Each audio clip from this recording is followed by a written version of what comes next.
हम तो जाते हैं गोवंदापुर में मेरे माता पिता की दुलरवा हो।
एक दो हम मोह पार दो भैया।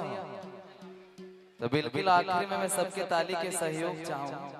अच्छा ताली बजवाते का हमारा नान नान लड़का मना ताली बजवाते देकर एक ठन कारण है।